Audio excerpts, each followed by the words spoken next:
I'm very, very lucky that I can make a living as a writer, but I could actually make a lot more money as a poker player if I did it. Yeah. The best poker players make just I, magnitudes, orders of Yeah. magnitude That different. describes it perfectly. Yeah, Yeah. exactly. My face says it all. Yeah.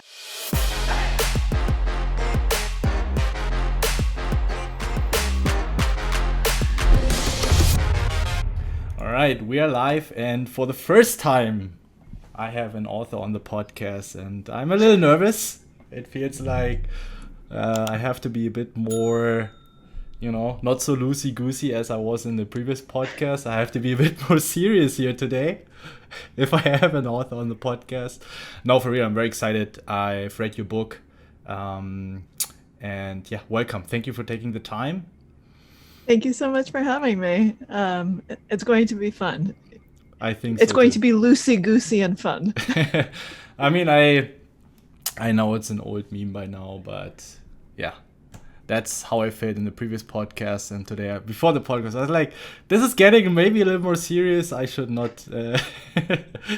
But you actually strike me as a very funny person, and not so serious. I mean, at least in your book, the way you describe some player types, I was not really sure. But we come to that later, especially your experience with this Russian fella that was trying to be all nice, and then he bluffed you. I could feel your anger. Jerk! What a jerk! I'm still not over it. 2 Really? years later. No, I am over it. But it was, hey, he did a good thing. He Yeah. played well. You He really, played me very well. do you really think he did that on purpose? I To don't know. I don't seek your know. help for translating and then bluffing? Who who knows? Who knows? I mean, it's so difficult to know what players intended. And he was clearly, I mean, he was not a professional player, but a lot of amateurs can be very crafty. Yeah. If he'd been a pro, then of course he did it on purpose. Yeah. In this particular case, I think maybe he wasn't doing it on purpose to begin with, but players who are at least savvy know how to exploit a situation once it arises. So he probably understood that we developed a nice and friendly dynamic where, I saw him in a certain way. And if he's smart about Yeah. it, then yeah, it's a great time to bluff. I also think he was just someone who really loved bluffing. Yeah. And in my mind, the two things just at that time didn't mesh. I thought maybe he loves bluffing, but he wouldn't bluff me. I mean, we're friends. Yeah. So for those who have no clue what we're talking about, you were playing at poker tournament, and there was a Russian guy that needed help for translating. He was all friendly, and of course you offered your help. You speak Russian, and so you thought, oh well, we're friends. He's not gonna bluff me, and then he ended up bluffing you and also showing you the bluff, and you were Yes. all angry and I guess that was the thing. Obviously people bluff all the time. It's part of the game, but he showed me the bluff with such a gleeful expression on his face. Like, ha ha, look at what I have. yeah. And it was a big wake up call to me. Everyone always says no friends at the poker table, Yeah. but it's tough, especially when you're just starting out. This was my first big tournament. This was the first time that I'd ever actually traveled outside of the United States. I was in Monte Carlo. It's very overwhelming. I can So imagine, so many people. It was much higher stakes than I normally play. And I made some classic mistakes. I mean, he was an older guy. He said he was from, Siberia. He didn't speak English. He wanted me to take a photograph of him at the poker table for his grandson. All of these things. He didn't know how to send it, so I had to explain how to use Yeah. how to use iPhones to send photos. All of these things. There were just. That's why I think maybe it was on purpose, because it was just too many things coming together. But I learned a lot. It was a big growing experience for me when I realized, wow, don't take things at face value. I had no reason to assume that this guy was going to be a nice, tight player. Yeah. Just because he was older and from Siberia and all these things. We so often just judge people based on preconceptions, based on For what they sure. look like. And people do that to me all the time. And I've learned how to exploit that. Yeah. But I do it too. Everyone Yeah. does it. If people are doing it to me, it doesn't mean that I'm somehow above it. So it's something to always be aware of. A lot of players just don't think it happens to them. They think, oh, I'm such a great poker player. I run PO Solver, and I know, and I don't care about the people, but they're still going to be influenced by who they're playing against. And I think that we just skip the BS where you try to lie to yourself. Acknowledge that it's going to happen to you, no matter who you are, no matter how long you've been playing and how good you are, and just deal with it. For sure, for sure.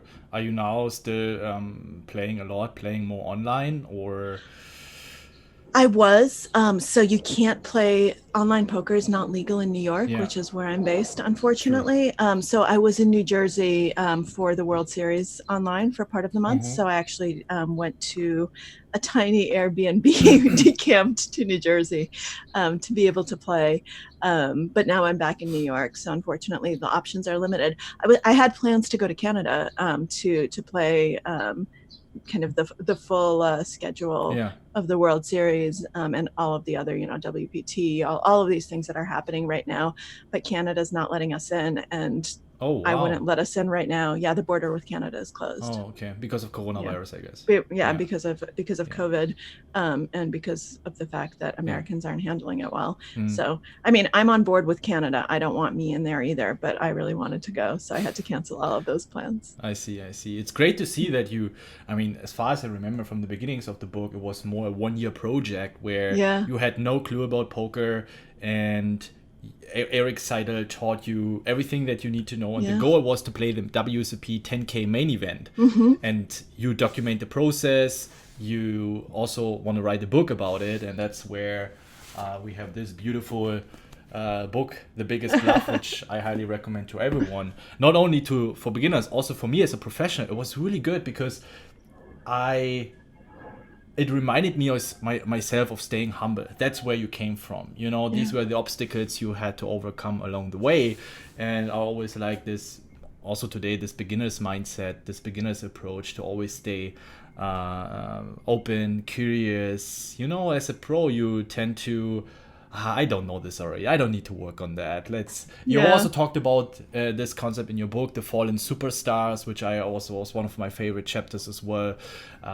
So not only just because you might be a pro or very advanced, you might think this book is nothing for you. I think it's a great read also for a more advanced poker player.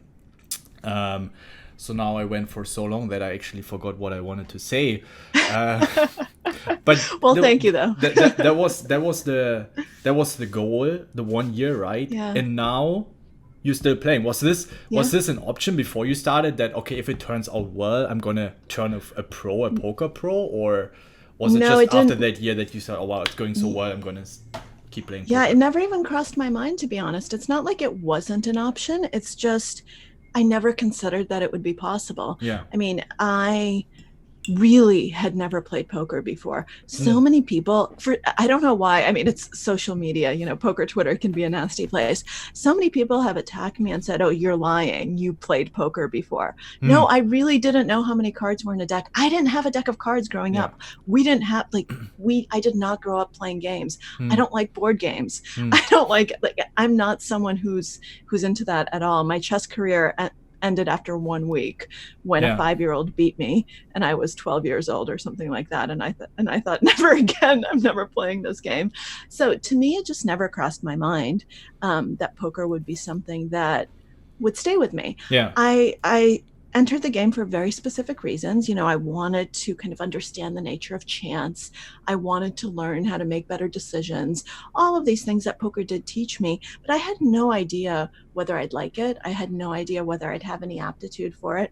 In a very early conversation I had with Eric Seidel, coach, he said, you seem to have a good background for it. You're training psychology, journalism, the way that you understand people. You seem like you're going to do well, but we never know. Yeah. I mean, someone's background is absolutely no gauge, no surefire gauge to say this is a person who's going to do well.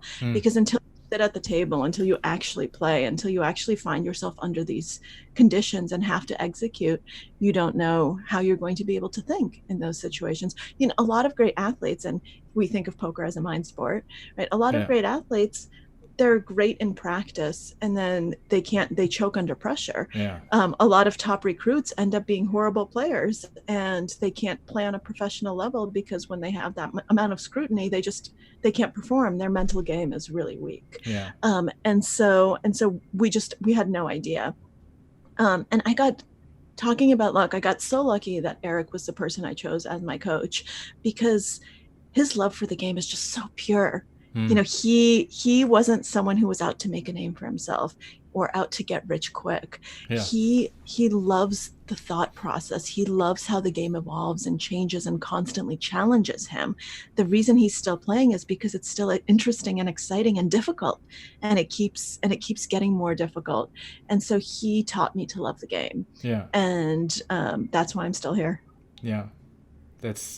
That's such a beautiful story, and to be honest, I think I'm not even sure if I shared this, but Eric Seidel is also one of the few role models that I look up to in poker, because I always preach consistency. And I've also, in your book, there were so many nicknames for Eric, I already forgot them. But for me, he stands for consistency. You know, it's not fancy, crazy kind of things that he's doing. It's just this consistently showing up, and also staying open and being ahead of the. He's not falling behind. He's not I cashed big 2 years ago, so I'm beating poker, so now I can start slacking and just take everything for granted. You know, it's like he's playing those high rollers against all the young upcoming superstars, and he's doing very well in very tough fields for decades. And this is something, if you look back into, I don't know, the high stakes cash game series on that were televised, there are not many around anymore, but Eric is, right? So that deserves a lot of respect, and that was someone I'm looking up to ever since a lot. And so we now talked a bit about your the reasons why you went. Were other games an option as well, or was it right from the start that yes, I want to get into I want to use poker as so after I realized that poker was an option, and I realized that when I started reading about game theory and realized that the father of game theory, John von Neumann, was a poker player, that poker was actually the basis of game theory, that's what gave me the germ of the idea. Oh, maybe poker is the way in. But I did look at other games, but von Neumann himself actually had a really nice justification for why poker and not any other game was the basis of game theory. And he didn't like games, so I actually felt like, you know, I had a kinship with him in that sense. And he said, you know, a game like chess is actually quite boring if you're thinking of human decision making, because it's solvable. So von Neumann's also the father of the computer, and so he created what you and I are using right now to communicate. And he said the reason that chess is a really, really bad way of understanding life and life decision making is everything is there. Everything is visible. Give me enough computing power, I'll solve it for you. There's always a right move. And he found that boring. You know, he said, fine, you know, chess is interesting for other reasons. Great. But to me, it's not, because what I want to do is learn how to make decisions in strategic situations. I mean, the guy was advising the US military on nuclear policy. He was one of the inventors of the hydrogen bomb. So he wanted a game that was going to help him with that. And then he found things like roulette and other games in the casino also insanely boring, because it was the opposite extreme from chess. Right? It was all chance. It was just purely chance. He said that poker is like life. It's a game of incomplete information, of knowns and unknowns. It's a game of people. And he has this wonderful quote that I quote in the book.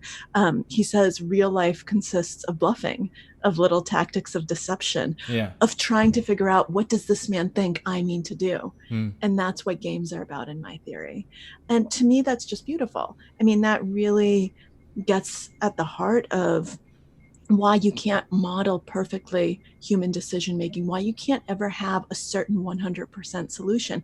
You have to remember that von Neumann was a mathematician originally. That's his training. He was one of the most brilliant mathematical minds of the century. And he realized that math isn't enough, that you have to try to figure out a way to understand the humanity, the human element. And that to him was why poker was so interesting. And so I followed his lead. And I did, when I reached out to Eric, we talked about different kinds of poker, whether I wanted to play cash games or tournaments, how I was going to actually tackle poker itself, and everything was on the table at that point. And we very methodically decided that I was going to do tournaments only, and that I was going to do no limit hold'em, because that seemed to offer the best model for life. Yeah. I was just about to connect the dots here, because he also compares the no limit hold'em with life. There are no limits, there are no boundaries. You can, limit poker is not really reflecting life, and I also really like that analogy with life. And I actually wanted to ask if it's more but a little bit more personal, but have you had a similar situation in life where you went all in, where you said, all right, this is something where I need to go all in and risk not everything, but at least a lot, Oh, of course. I mean, I've done that multiple times, including with this book. I mean, I left the New Yorker.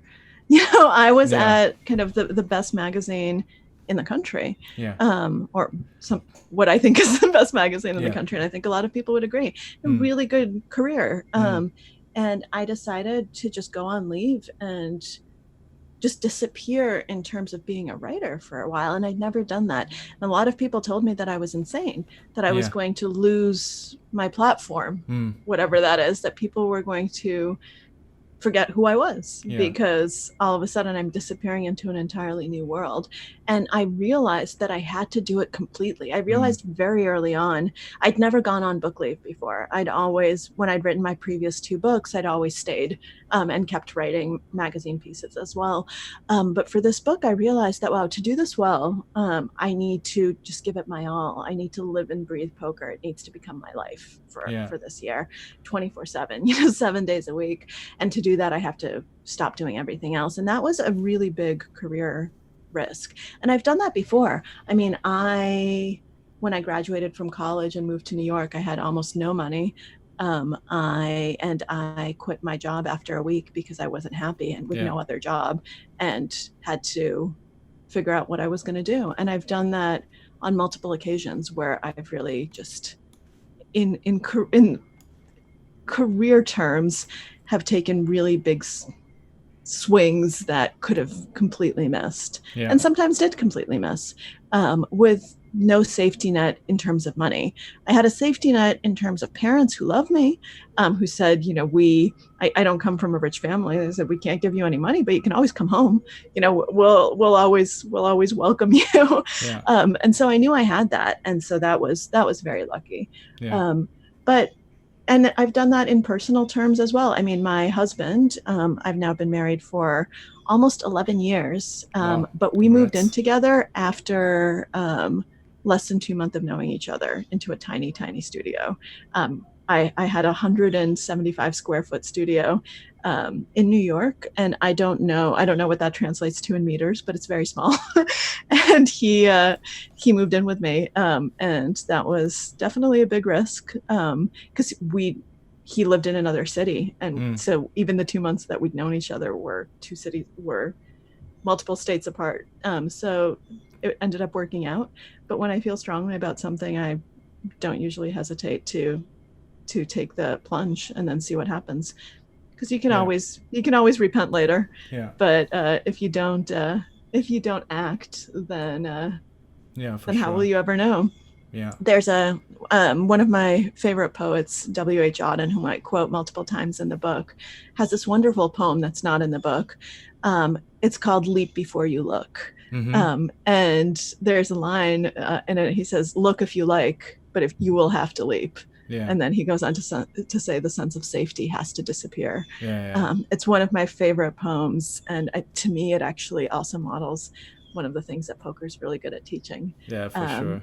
It forced me to actually embrace the risk-taking elements that I'm not necessarily comfortable with. So I guess everyone is. Right? So it was. I think it's a wonderful teaching tool for that. Would you say, at least it was a discovery for me. I don't want to call it a magic pill, but why so many people might not succeed in what they do or not accomplish whatever they want to accomplish is they try to do too many things at once because they are afraid of missing out. If they tackle project A, they cannot do project B, and therefore they might regret later on that project B might have been a success. So either in poker they play multiple formats, or they have, poker and some other businesses going on, or in their relationship, whatever, that people really lack the ability to cut out a lot of the other stuff that might hold them back. It's more about the width than the depth, and therefore they might not succeed. Or how do you see that? Yeah, I mean, I think that people are just afraid of being different and of doing something that doesn't necessarily have a strict A to B narrative. So people are afraid. Sometimes they go too deep into one thing, and they're afraid of width. Because they say, "Oh, well, when will I ever use this? Why is this essential for me?" I think that's just such an awful lens. Yeah. You really do need to have breadth of experience to know what you like, to know what you're good at. But you also have to be willing to work really, really hard. And I think that those two things are not mutually exclusive. So a lot of people are like, "Oh, well, when it comes to poker, like, how do I get good quickly?" And I was like, well, I studied, between 7 and 10 hours a day for 7 days a week. And this is what I do. And they say, "No, but like, really?" I said, "No, but really, that's what I did." And sure. they want a shortcut. Same thing with writing. I mean, before I played poker, they want a shortcut. They want to know, "Oh, how do I get published in the New Yorker?" I was like, "I don't know. I was rejected for year after year after year, and I kept writing and kept submitting and kept writing for other magazines, and I wrote for years before I got my first piece accepted." That's how you do it. There's no shortcut. You actually have to work really hard. And so it's both things. I think it's a willingness to go broad, to try different things without knowing exactly how they're going to fit into your life. I have so many past experiences that I had no idea what was going to be useful.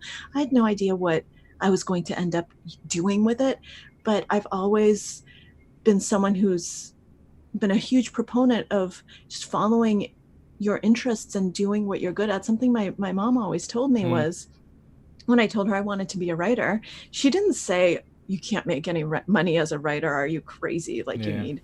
She said, "Fine, do it. If it works out, great." And she'd always tell me, if you're good at something, no matter what that something is, you'll find a way to make money with it. And we're not talking about great money in the sense of, like, as a writer, I'm never going to be able to make what good poker players make. It's a different scale, right? I'm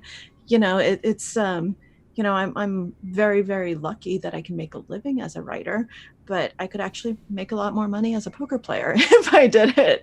The best poker players make just magnitudes, orders of magnitude that different. Describes it perfectly. Yeah, exactly. My face says it all. But that doesn't matter. She didn't mean you're going to be rich, but she meant you will get paid. You'll be able to live. And if you are doing something that interests you, then that's what you should be doing. So I think it's both. I think it's being willing to just do things not because someone else is telling you to, or not because you think that this is the right thing to do. I didn't study economics in college, even though a lot of people studied economics, because economics is the good thing to study so that you can get a good job. I thought, I'm just going to study what I want to study. I studied fiction writing. I studied other things too, but I studied fiction. How's that going to be useful? I don't know. I want to study fiction. But then you have to be, once you realize what you want to do, and once you actually decide that this is something I want to try, you better do it. Like, put your heart into it and work hard. There's no excuse for laziness. And so many people are just so damn lazy. They just don't want to put in the work, and they think, "I'm brilliant. The world owes me everything." I don't care how brilliant you are. You still have to work. I actually got a couple of messages on Instagram and Twitter, people submitting great questions and great feedback for the podcast. And this was not really a question, but this was someone more or less complaining about, you had Eric Seidel. It's like, you got lucky. But I told this to you, and he said, I don't have anyone. I asked lots of people, I reached out, and she just got lucky. I said to this dude, listen, you don't know, you have no clue how much work was actually leading up towards that. Your credibility that you had to work for, all the rejections you had to suffer to get to the New York Times. So, I mean, you never know what would have happened if Eric Seidel, if it would have been someone else who would have also been a writer, but not would have had your experience, you know? So you worked your way up to get to that point that Eric Seidel even picked up the phone and would listen to your proposal. And this is sometimes that triggers me a little bit, because people always neglect actually what was leading up to all the high stakes. Yeah, they get stake, they get money from someone. Yeah, but what do you think? How did they get the credibility to actually get that money that investors trust in? That it was 5 years of, first of all, acquiring the knowledge and building a character that is trustworthy to invest in. And this is where people just want to have, you know, a bit of an excuse that they blame others, that it was just luck, and so they don't need to put in the work. And so don't. No, I appreciate that, and I think that that's right. You know, I did get lucky. Don't get me wrong. Like, You have I to am work not for that saying, luck, for sure. but I worked really hard too. And you know, I think the only reason that Eric even agreed to talk to me is because I wasn't a random poker player. I mean, I wasn't a poker player at all, but I actually, when I approached him, I was working at the New Yorker, and he'd read things that I'd written, and I did so much research before my first meeting with him so that I could prove that this was going to be worth his time. I mean, I came armed with like stacks of psych papers that I thought might help him in poker. I spent multiple weeks beforehand actually like trying to prepare for this one meeting, which was, I didn't know if it was going to be 10 minutes, if, you know, I didn't know how much time he was going to give me. But I really wanted to explain why I would be giving something back to him as well. And I'd be able to share kind of my psychology knowledge, that that the end project was going to be for a big audience that wasn't poker players, which I think really appealed to him. But he could have said no. No, so I did get lucky. I got lucky that Eric's Eric, that Eric knew what the New Yorker was, that Eric knew who I was before I reached out, that he'd, you know, read stuff that I'd written. So all of those things didn't necessarily have to happen. And yeah, I totally get, you know, how insane it was that I was able to, you know, that I have the phone numbers of all the best players in the world, and when I have a question, I can just text someone and they'll get back to me. I am insanely lucky that, you know, I have Jason Kuhn setting up PO Solver for me and telling me how to do it correctly so that I actually don't screw up, and so that I can use it right, and telling me which bet sizings to use. But you know, I'm lucky. Most people don't get those resources, but I also really work hard to try to make it worth their while and show. I think that's show them what I'm putting in. You don't want to have the feeling. I think a lot of people, also very successful people, actually enjoy helping, but when you have the feeling it's not worth your time, and there's just someone that needs a bit of attention, or he's bored, you know, it's like when someone messages me, hey Ben, how much do you charge for private coaching? I'm never going to coach him. We have a website with all information available. Of course, I also reach out to people, mentors. I do my research. I try to save their time. I don't want to ask them something that is written on the website. Do your fucking research first and save their time, because I also know how it feels, and I don't mind helping people. But if I feel like he's not going to take it seriously, it would just be a waste of time, and I'm not there for just some entertainment. Absolutely. And it's, you know, it's something that's true everywhere. I've had people reach out to me over the years many times about helping with writing, and about, you know, and it becomes, there's one person, I still remember this, I met with because someone I admire, a friend of mine, asked me to meet with this person. And so I did. And first of all, she was half an hour late, which is a no-no. time is valuable, and you can't disrespect someone's time like that. But I was still there, and then it became very clear that this person hadn't read a single word I'd ever written, didn't know what kind of a writer I was, and just wanted an introduction to the New Yorker.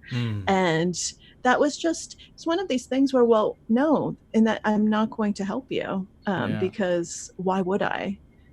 You haven't even done your basic homework about who I am. And you can tell, when I do interviews, I can tell if someone's read what I've written or not. Sometimes you get people who interview you and it's very clear that they're just going off of, a crib sheet. Let's talk about the first 10 pages of your book. I found those the most interesting. Well, at least that person has read the first 10 pages. Sometimes they read nothing. So I do think that it's yes, getting a mentor is really important. And I think one of the best ways to learn is to have people smarter than you, better than you, who you can talk to, who can help you. But you have to, it's a two-way street, and you have to work hard, and you have to make it worth your mentor's while. I've had some wonderful relationships where I was a mentor, and I've had mentees who flourished and have gone on to do wonderful things, and I love doing it. But, most times when someone randomly reaches out to me, the answer is no. For obvious reasons, for the same reasons that you say. Yeah, of course.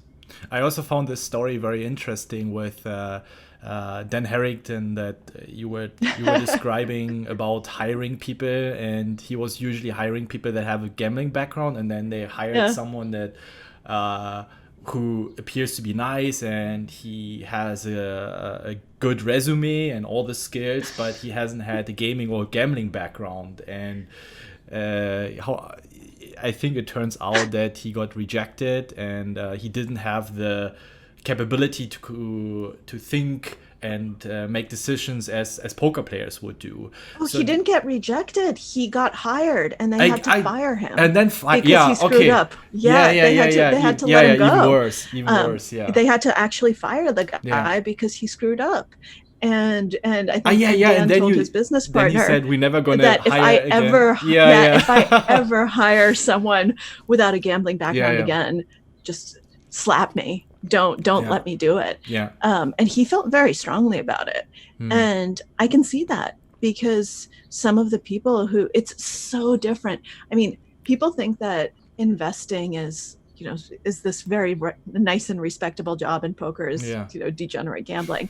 And it's so interesting to me that, poker actually teaches you how to invest much better, because poker players have much better risk calibration. If you're someone who's always just worked in the stock market and you don't have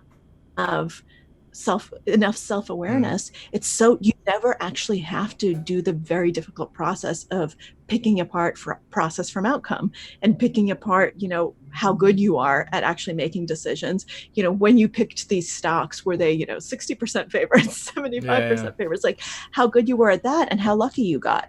And people are not well calibrated at all, and poker does teach you how to think through those things. Not just poker. I mean, Dan Harrington also hired backgammon players. There are lots of games of probabilities and chance where you actually have to learn to think that way. But I think there's a quote in my book from Danny Kahneman, who won the Nobel Prize in economics.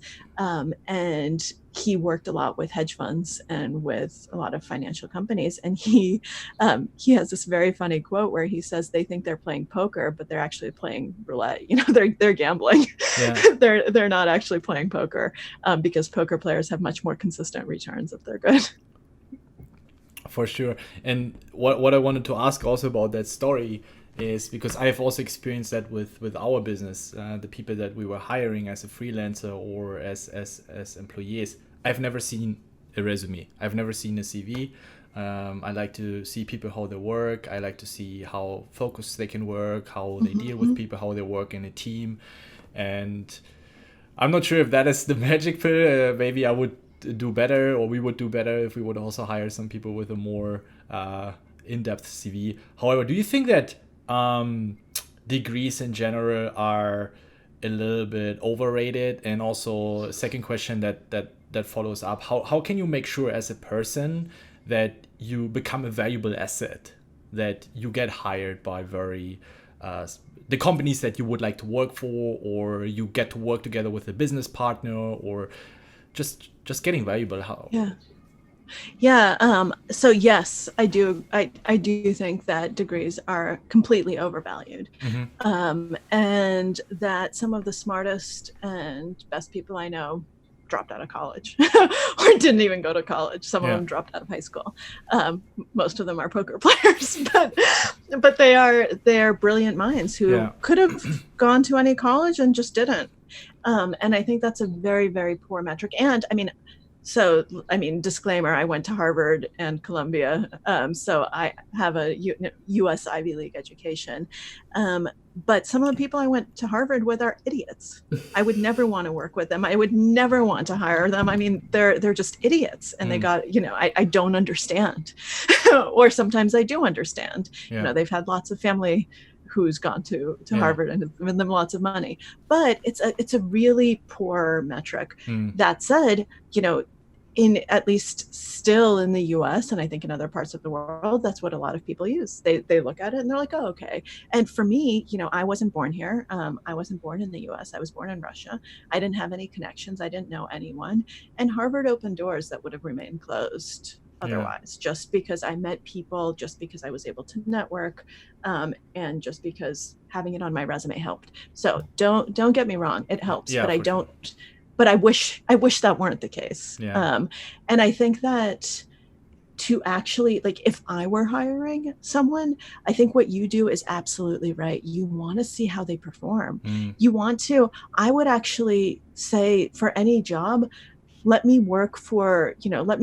me a month-long contract, let me work for, or however long, whatever job it is, and see how I work, see how motivated I am, see how I do for you. And I think that those are so valuable, because it's not, to me, you have to just judge based on the quality of the product, based on what someone's able to accomplish, and not based on some random metrics. I mean, I did horribly in corporate environments. I very briefly was in the corporate world out of college, because I don't do 9 to 5. And I get very mad when people tell me, what I'm supposed to be doing when.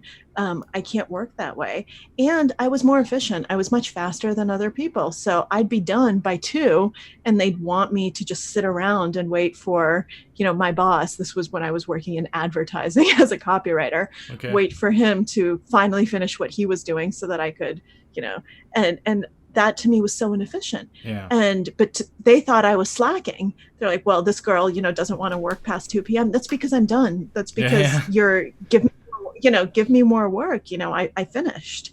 And people judge based on the wrong metrics. So I'd love to see an overhaul in society where you're just judged based on how well you do, and not based on who you are or where you come from, or any sort of thing like that. I think that that's a much better way of being. And in poker, you actually see that more than in other places, because it doesn't matter who you are. If you play well, you can play. As long as it's not a private cash game to which you need to get an invitation. If we're talking tournament poker, you can play, as long as, if you have the money and you're good, then why not? That always bothered me in the corporate world as well. When I finished my college and I had some practical trainings, I always felt like, well, I don't really get rewarded for when I do well, and I also not really getting punished unless I push it too far. If my results aren't that great, I always get the same salary, and this was very demotivating for me. I couldn't agree more. It is demotivating. It feels like what's even the point then? And I never worked well like that. But it also obviously depends on the job. Of course, for sure. There are for sure jobs that people love and they don't mind getting salaries. I can totally see that. Yeah. I mean, my sister is a doctor. She works at she's a neonatologist. So she, every single day, she's saving lives. She's saving little babies. And, that's a very different type of job, but for sure. She loves it. She's very good at it.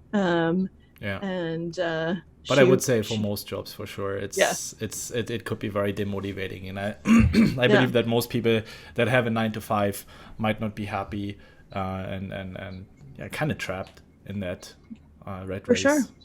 For sure. as you might know, realize I'm very much interested in a bit more behind the book, but behind your success. And hey, you have also, a poster of success over your head, of course. Yeah, exactly. You also shared a quote from Mike Tyson that you have a plan until you get punched in the face. Have you experienced something similar like this in life, where you've aligned your plan, like, yes, I figured it out, this is going to be the plan, and then it went south and it didn't? It didn't turn out as expected.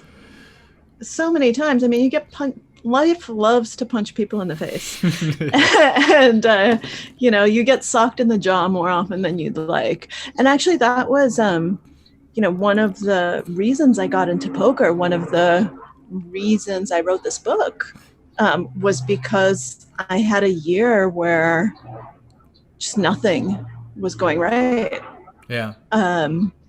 And, I got very sick. That's something where you can plan all you want. And then if your health isn't there, like, you can't do anything. And so a lot of plans went out the window, because for a lot of the time I actually just couldn't leave my apartment. Talk about planning for lots of things you're going to do and lots of places you're going to go and things you're going to accomplish. And all of a sudden you're confined to staying at home. And that something like that really forces you to realize the limits of what you can control. I mean, and people say, oh, healthy lifestyle. I have a very healthy lifestyle. I eat well. I meditate every day. I do yoga every day. I've been doing this for over a decade. I try to do as much as I possibly can to kind of be in shape and be healthy. Sometimes your immune system doesn't care, and it's going to do what it's going to do. And I think that, to me, is just the biggest indicator over and over and over that your plans are severely limited. And people get sick, people die, people lose jobs, big things happen, and it's oftentimes something that's just completely out of your control. And you have to learn what to do then. You have to learn how to react. You have to learn how to stand back up and figure out, okay, what now? For sure. That didn't go as planned. What am I going to do now? And I think I became better at it actually through poker, where, I got Eric really drilled into me that I was never, ever, ever, ever, ever, ever, let's put in a few more evers, allowed to talk about bad beats to anyone. And I was never allowed to complain about them. That was my favorite quote of the book. That was, I already shared that on Instagram. That was a bang of a quote. It's true. Yeah, it is. It's true. And he said, don't dump your trash on my lawn. It's bad, and it's bad for you. It's toxic to you to keep focusing on those outcomes and to keep being like, oh man, I can't believe how unlucky I am. There was a moment, and I think I describe it in the book, when I was playing a tournament, and usually, when I'm playing, especially if I'm at a big series and Eric is somewhere there too, but even if he's not, I'll text him during breaks. I'll text him how it's going. I'll text him hands, like, well, we keep in touch as I play. And in this particular one, he was also there, but I was playing my 5K, he was playing his 50K.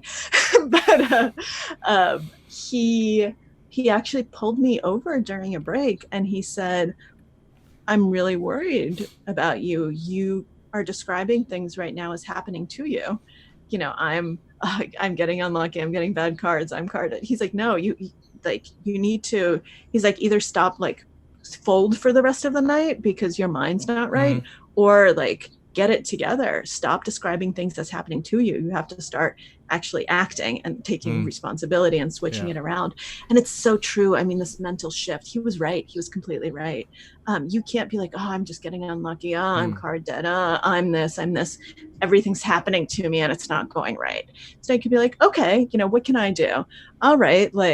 I'm going to play this hand well. All right. I got unlucky, but I made a good decision. All right, I'm thinking better. It's this shift where you stop thinking of the world as happening, and instead you start taking some agency and some control over what's going on. And it's so easy. I mean, I this was later on in my time in the poker world, and it's so easy to slip back into bad ways of thinking, especially when you get tired. This was the end of the day, especially like when you've been playing since noon and it's now 11 at night, and like you're drained, and it's so easy to just start thinking incorrectly, and you have to fight that. Yeah. How do you fight that? Well, it's very helpful if you have someone like Eric reading your text messages who actually shakes you and says, stop, you're doing this. But in all seriousness, it's good if someone can objectively evaluate how you're playing, because that's really important. I mean, I ended up getting a mental game coach as well, who helped me identify certain things that I did that I wasn't necessarily aware of. Yeah. And you have to just have the humility to understand that that's going to happen to you, and that you're going to sometimes you're not always going to be playing your A game, and you're not always going to be thinking in your A game way. Like sometimes you'll be tired, and sometimes these things will happen. How do you learn to identify them? I think a lot of it comes from doing the work beforehand when you're not at the tables, and actually doing the work, not just of running the solvers and doing that work, but doing the mental work. Like figuring out, actually sitting down. I had to do spreadsheets. I hate spreadsheets. I hate Excel. He made me do Excel spreadsheets of when I'm feeling, okay, this is my trigger. When this happens, I start thinking like this. These are the words that I start using. Okay, here's a plan. Next time this happens, I'm going to do this. Like actually populate and go through. And I just thought, I don't have to do this. I know it. No, like actually doing it and forcing yourself to write it out and to think through it makes you realize that, okay, I haven't thought it through as well as I want. Have a plan beforehand. And also know yourself well enough, do the hard work of figuring out how your mind starts screwing up when you get tired, how your mind starts screwing up when you get emotional, when you start losing, what happens to you. It's going to be different for every person. So know what it is for you and work out ahead of time how all of the different tricks you're going to use to combat it. Late at night, I would also often listen to music. I don't usually listen to music when I'm playing. I'm often wearing headphones, but that's because of assholes and not because I'm listening to music. Is it really so that I don't have to? It can be. Yeah, it can be. At the higher levels, no.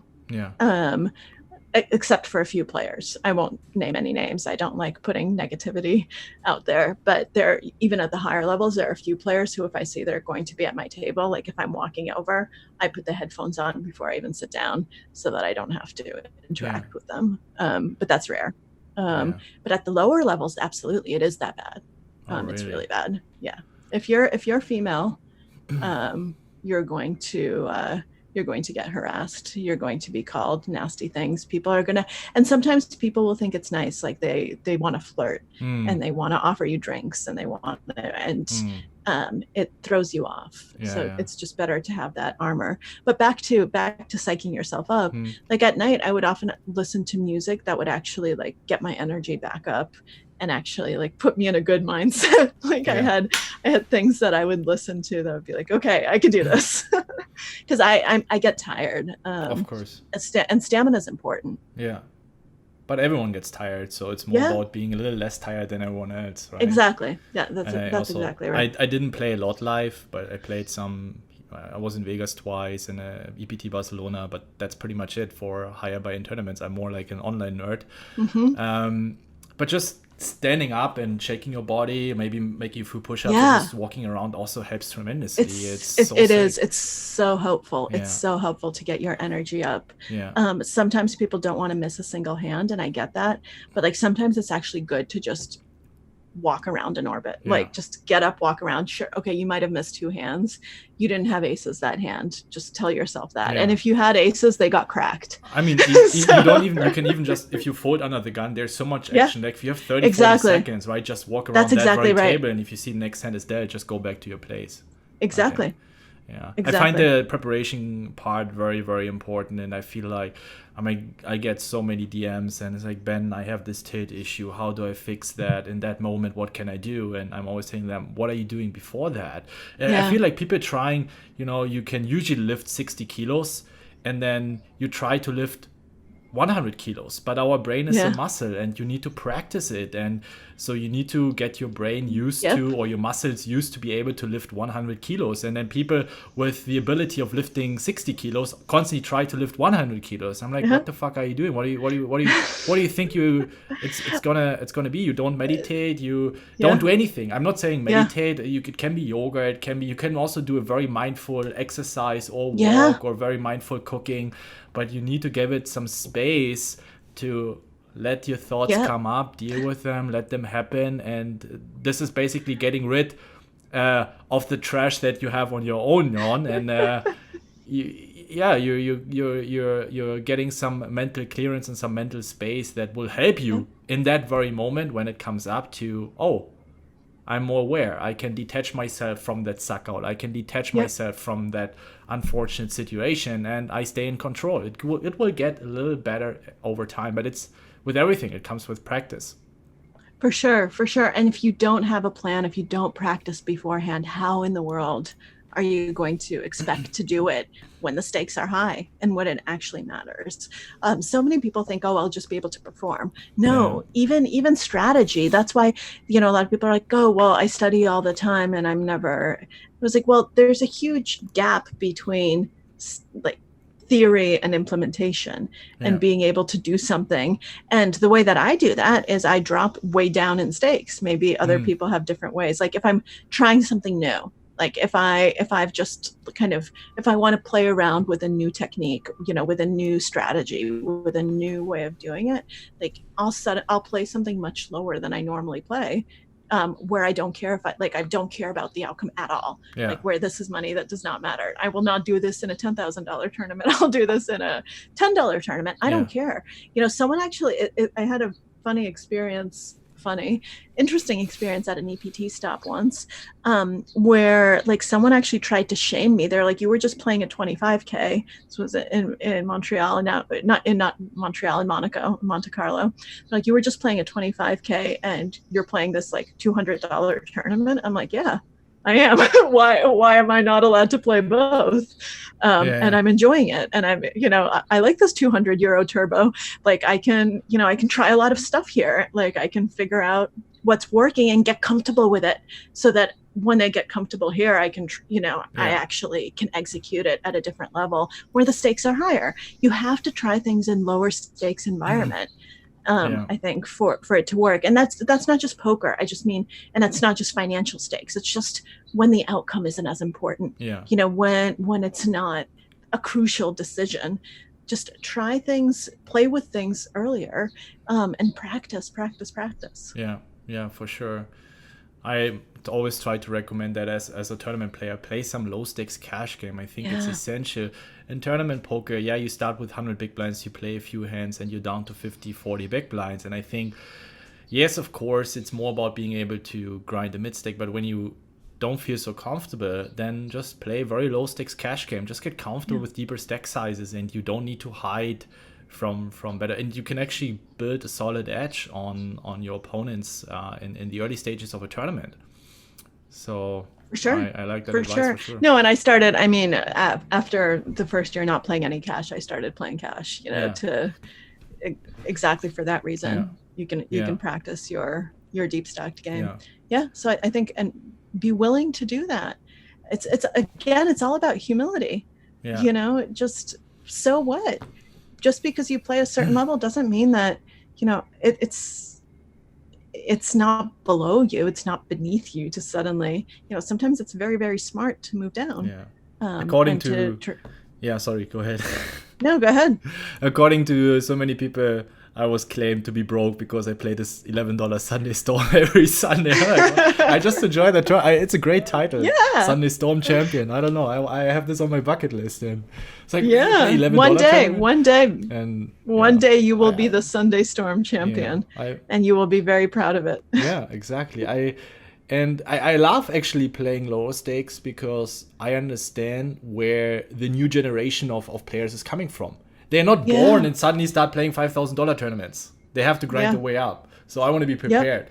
And also reminds me where I'm coming from. Of course, my schedule is not packed with $5 and $10 tournaments, but I play the $11 Sunday Storm. I play the Bounty Yeah. Builder 44. I play some $100 tournaments, and I get a very good feeling on how the population is playing and where they're coming from. What do they already know? What they're very good at, right? So Yeah, I think that's great. I mean, one of the things that Phil Galfond, who's kind of the other person who I worked most extensively with, told me very early on is that everyone has a reason for what they're doing. yeah. Never, ever, ever berate a player. Don't be like, oh my God, you're so stupid. I can't believe what. Yeah. Don't be that player. So while Eric told me, no bad beats, Phil's thing was don't look down on players. Yeah. Don't be like, I can't play with them. They're so stupid. I never know what they're going to be doing. Yeah. And Phil just says every single player has a reason for what they're doing. Yeah. Don't judge them. Figure out why they're doing it, Yeah. and then you can beat them. Maybe this person isn't a good player in the way that you think of good players. Maybe they're, there to drink and have fun and they don't like to fold hands. Yeah. Okay, well, that's really valuable information. Now you know that their range consists of the entire board, literally any 2 cards. Great. You can play against that. Yeah. You don't say I can't play against them because they're too bad. It's insane when I started being more present on social media. How many I can't beat low stakes because they are all idiots. Exactly. If you can't beat idiots, guess who's the idiot? That's exactly right. And so Phil really taught me that you need to respect every player at the table, in terms of, and just try to get in their mind. He said something very funny, and I think it's true. He's a great player. He said, sometimes I know what someone else would do with a hand better than they know themselves. And so I can tell when they're bluffing because they don't do it because I know how they would play that hand better than they know. And he does. And it's such a valuable skill. He taught me just always ask why. Yeah. And ask it about yourself too. Why are you doing something? Don't just do it. Don't just do it because we always check to the free pre-flop razor. Bad. No. Why are, there's a reason that you usually check to the pre-flop razor. It's usually smart. Sometimes you want to lead, and even though it's called donking, some dunk away. And it's funny. It's a very powerful question. Just those three letters, why? And it forces you to slow down. It forces you to actually think before you act, both when you're acting, and it forces you to figure out why other people are acting, and to think through their hands a little bit better, to think through their motivations a little bit better, rather than say, oh, I'm beat here, just auto fold. Wait, am I beat here? Like, could my, queen high actually be good? Yeah. Actually, maybe it can be, For sure. We had a great time so far here, and I want to wrap it up with a very, very hot debate amongst the poker community. It's GTO versus exploitative, and you were not necessarily directly talking about, but you talked about a very interesting concept where you shared a story about a player that you consider as very profound in his strategies and within his background. He was playing on the table, but he wasn't really paying attention. He was lacking the observation. And I think at the end he has the flush, and even Eric Seidel said, it was pretty obvious what he had, but this player was following his GTO knowledge or his strategical approach and was not observant enough. And there was also even a quote, I think it was, where observation is concerned, chance favors only the prepared mind, which I found very interesting. Would you say that the preparation is the part where we try to learn poker, we learn GTO, we try to understand the strategies, and then observation is the exploitative part? And when you lack the observation, the exploitative part, the GTO part might not really help? Or how do you see that? Yes, I think that's a really good way of putting it. I think that you need to practice, and you need to understand the strategy. And I'm someone with a psychology background. I don't have a math background. The last time I took a math class was in high school. It was a very long time ago. I use solvers. Like, I've learned how to work with them because they help me think, and they help me figure out what the best players are doing. And when I decided to take this seriously, I realized that this is another tool that you should be using. And so people who say, oh, solvers are bullshit, like GTO is bullshit. No, like, you need to Yeah, understand that. for sure. However, you need to understand it. It's like in writing, you need to understand the rules of grammar so that Mm, you can break them, so yeah, that you can find your own voice. I think poker is the same way. Understand the strategy, understand why certain things, why you should be doing things, how you should be thinking about it. I yeah, mean, I'm not going to memorize, you know, what I'm going to do with this combination 22% of the time. yeah. No, but I'm going to potentially look at one hand output for a week Mm, so that I can figure out why all of these different things are happening and think it through for myself so that I can say, okay, so usually like with these types of cards, that's why these make good bluffs. And that's yeah, why these make these make good big bets. These make good yeah, yeah, over bets. These make good, and then I try to figure out like, okay, what is the solver thinking in a sense? Like, why is this a strategy? And then I can apply it. But then you have to know how, if you just memorize, if you just kind of look at those outputs, then not you won't know how to apply it correctly and when you shouldn't apply it at all. So you do, especially in live poker, you need to observe and you need to be willing to shift your strategy a lot. And the best mathematical players know this. I mean, do not tell me that someone like Jason Kuhn does not exploit opponents. He does. yeah, And of Ike course. Caxton, like, they are very good exploitative players. They know their math Yeah, and they know their strategy and they study hard, but they also exploit like hell. And you can see that play out and you're like, wow, that was beautiful. yeah, Like, what an insane line. And sometimes those are lines that a solver would never take. Like, yeah, they're capable of the human creativity yeah, to figure it out. And maybe the solver never took it because no one ever thought to put it in yeah, as one of the possibilities of the game tree. That's also something that people don't realize, yeah, right? The game tree is only as good as what for you sure. what For you the actually put yeah, into it. And so all of a sudden you discover, oh wow, like this can be a really good idea. yeah, This worked very well. And it was just their ingenuity and their ability to see through things. And yeah, the player I talk about, I don't name him on purpose because I really respect him and I think he's a really, really good player. And I think if I said the name, you'd be like, yeah, this is one of the best GTO players out there. But he was just checked out. Like, he knew what he was doing, and he knew it so well. And he was playing against an amateur in this hand that I think yeah, he got cocky. yeah. Thank you so much. One last question, and feel free to send the bill to Raise Your Edge. We pay for the additional time that we are taking Excellent. here. But since you're a psychologist, I think everyone is curious, and you probably have gotten this question quite a lot. But what is, if you don't mind sharing, you don't have to, because you're still competing. But if you want to, maybe you can give a tip. What's, for you, what was the most reliable tell on the table that you think, yeah, actually it's quite accurate, especially against amateur players, that works really well? Yeah, I mean, this one works not just against amateur players, and I write about it in the book, so I'm Yeah. actually happy to talk about. Stop looking at people's faces. Like, stop staring people down. It's not where it's at. Start looking at people's hands, especially before the flop. Yeah. One of the most reliable things is how they throw out chips. Mm. I've been able to get reads on players over and over and over when they're 3-betting with real stuff versus 3-betting light. Because pre-flop, they're also just not paying attention nearly as much.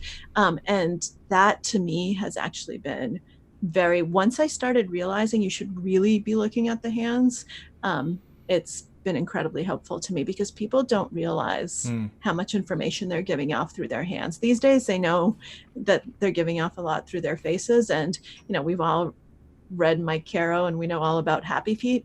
But the hands are a body part that's largely ignored. Yeah. So I think that that's really important. There is, Caro has, not everything in Caro has stood the test of time, but there's definitely some truth, especially at the lower levels, to strong is weak and weak is strong. Great. I mean, there's definitely some truth to that. Yeah, you emphasized a lot on the pre-flop part, and I also implemented that routine that I at least check my cards twice, because at the beginning I was like, yeah, weekend I have to check twice, and a good hand check once. So I started, okay, I always check my hands twice at the beginning and before the flop, so nobody can. I think you also share that in the book, and much more, of course. I mean, this was just the surface, the iceberg, as we can see, of the book.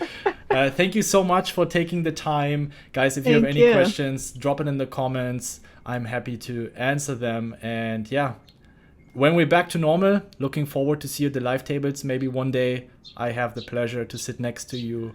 I'm not sure if I'm going to be bluffing or not. then there's no friendship. But I'm not going to be pretending to be your friend at the poker table. But it was Well, a great thank time. you. Thank you so Thank much. you. It was a pleasure. And yes, here's to seeing you at the tables. Thank you. Bye Great. bye. Take care.